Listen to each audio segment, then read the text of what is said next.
guys, what's going on? Danny Colville here from Colville Outfitters and Colville Precision Reels. I'm bringing you a new casting video today. I haven't made one in a bunch of years, so I'm going to do a more refined one today. I really believe that I'll be able to help you guys get a little bit better at casting, and if you're new to this sport, this will be the video you're going to want to watch to kind of learn some different techniques. When you're casting a center pin, you always want to make sure the reel is spinning on your cast. The only time you don't want to spin the reel is if you have so much line from your bobber to your bait that you need to reel it all the way to the tip of your rod. But spinning your reel is going to improve the longevity of your line's life, and it's going to basically, you're going to be able to cast further and more accurately and not load the rod during a cast. The cast that is called a Wallace cast is what we in America have dubbed as a spinning cast. So the Wallace cast is considered anything where you're spinning the reel. In England, a Wallace cast is something a little differently something different than what we do here. And so I'm going to show you guys the different casts and the different names for them as well. So in the last video I talked about a cross-body Wallace cast where I'm coming across my body and spinning the reel, and then there was a over-the-shoulder Wallace cast as well. But what I really like to call the one that comes over your shoulder is a single hull cast. It's most similar to a double hull cast that you do when you're fly fishing. So I'll demonstrate those now for you. I'll start off with the over the shoulder cast, which is the single hull spinning cast. The main thing you want to make sure is you have a lot of line from the tip of your rod to the float. That's going to give you your momentum that you need to be able to hit your target. So I have about, I would say, 8 foot of line or 10 foot of line from the tip of the rod to the float. This here is a 12-foot rod. I'm using a Dreamcatcher 4.85, and I do like the bigger reels, but we're fishing a much smaller creek today, so the smaller reel is a little bit more ideal to balance the lighter rod. So let me demonstrate this cast for you now. So the first thing is you want to get your distance from the tip of your rod to your float where you're able to gain momentum and load the rod very slightly. Secondly, you want to take your 2 fingers. I use my pointer finger and my middle finger, and I come down and place it right at the bottom of the spool here. That is going to allow me to pull down on this line to get the cast going. The whole time I'm doing this, I'm keeping my ring finger and my middle finger and my pinky on the spool of the reel, and as my cast is flying through the air, I will be feathering the spool with my fingers. So I'll give you guys this cast right now. 8 foot of line out, 2 fingers at the bottom of the reel. I come back, and I don't bring the rod way back here. You don't need to do that. Like I said, with that much line out, you're pretty much utilizing this pendulum, and that's gaining your momentum. So you're going to come back just a little bit, pull down, and then you're going to slow it down with your fingers. And that's a good 50-foot cast with very little effort, with a very light 4-gram float. So very easy to do. When you're retrieving a center pin, there's 2 different ways to do it. I like to bat my reel down like this. That's one of the reasons why the textured rim is so awesome, especially when the water is on your reel. Most other reels with a smooth rim get pretty slippery. These are nice because you're going to cup your hand a little bit and bat down, and once you have that muscle memory, it will be very easy for you. It might feel a little awkward at first. So again, I'm going to demonstrate this cast for you. I got 8 foot of line out here. From the tip of my rod to my bait is actually 12 feet total, just to give you an idea. And this is so nice because having this momentum right here, you can cast without loading your rod whatsoever. And if you're fishing in a boat or you're really tight, This cast is great because you don't have to come across your body here. If you need to cast further and longer, because your rod is moving longer in this direction, you're able to load it more and gain more distance. If I have the room on my left side, I would say about 75% of my casting is the crossbody cast. So I'll demonstrate again. This is the over-the-shoulder cast.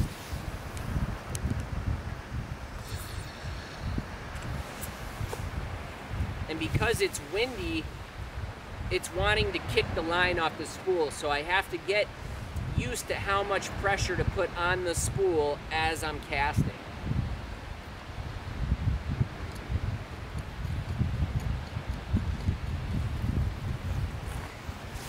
Spinning the reel is also great because you can cast without ever loading the rod and ever really bringing the rod behind you. With a roll cast and fly fishing or a spade cast, you can keep the line in front of you the whole time, which is very beneficial if you have brush behind you. You can do the same thing with the center pin, but gain even more distance. So if you are standing right here and there's people on both sides of you in a boat or something like that, all you need to do is just use this momentum and gain your distance by pulling harder down on the reel. So I'll show you guys that cast. This is almost like an underhand cast. And you can see I get pretty good distance with very little effort. This is a really good cast to get into really tight quarters if you're fishing a really brushy river.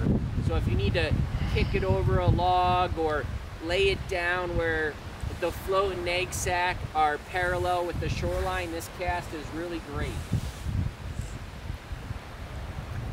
So that's the underhand Wallace cast. So it's kind of pretty close to the crossbody cast, but it really helps you be very accurate. And so it's very important to have a lot of line out so you're able to get the momentum. And I can pretty much pick a piece of foam out there or a leaf and I could cast right on it. It is very, very accurate. I hit the exact leaf I was going for out there. So if you get a little bit of bird's nest in your reel at any time, all you have to do is pretty easily just pull the line off the side of the reel. You don't want to do this a lot because you'll get line twist, but if you tend to have a bird's nest in your reel, the best thing to do is to go on the back side and just pull all the line to the face of the reel, pull it off, and pick it apart. I promise you, after a few hours of casting or a few trips out, you'll have this dialed in. It's worth it to learn. So I'm going to show you the final cast for today. There's another cast called the BC cast as well. You can see that in the first video, and that's pretty much casting the center pin almost like a bait caster. You're pretty much loading the rod and loading the reel kind of just like this here. Now I'm not going to be able to go very far because I'm only running a 4-gram float, but if you have an 11 to let's say 20-gram float, you could really bomb it out there.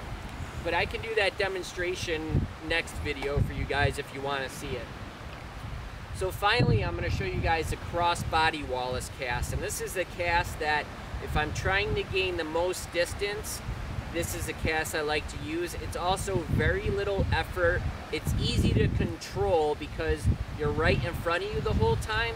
Guys seem to have a real problem with coming over their shoulder like this. I'm not too sure why, but it is a more difficult cast. This cast is the one that everybody seems to do, and it's more comfortable. It's definitely more comfortable for me. So this is one you should practice first probably. So it's the same thing. You're gonna let some line out from the tip of your rod to the float about the same distance. Take your middle finger and your pointer finger. Make sure you're going down on your line. You don't want to have your wrist upside down like this. I see some guys trying to do that, and that's gonna be a mess right off the bat. You want to be 2 fingers down, and then you want to come right across your body and pull down very easily.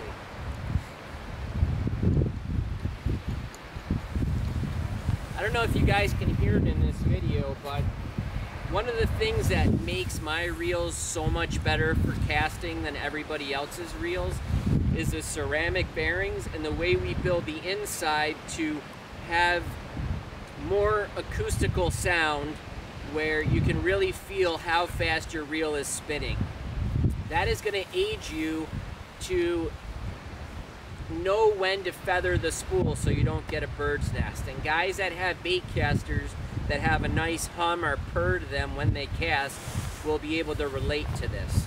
So again, I'm going to show you guys a crossbody cast. I could do it in very tight quarters here. As you can see, I'm not doing much of a load up.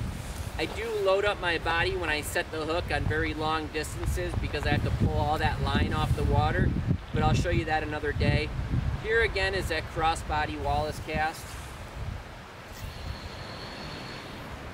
And as you can see, I could pretty much cast almost across the creek. I probably could if I really tried, but we are using a 4-gram float. And you can see that's probably 100 foot at least that I'm able to cast with very little wind up.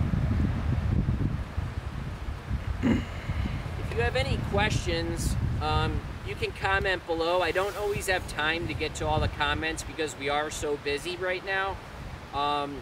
We got a lot going on at the shop. We're coming out with a lot of new reels and a lot of new rods. So I do the best I can to help everybody. That's why I do these videos.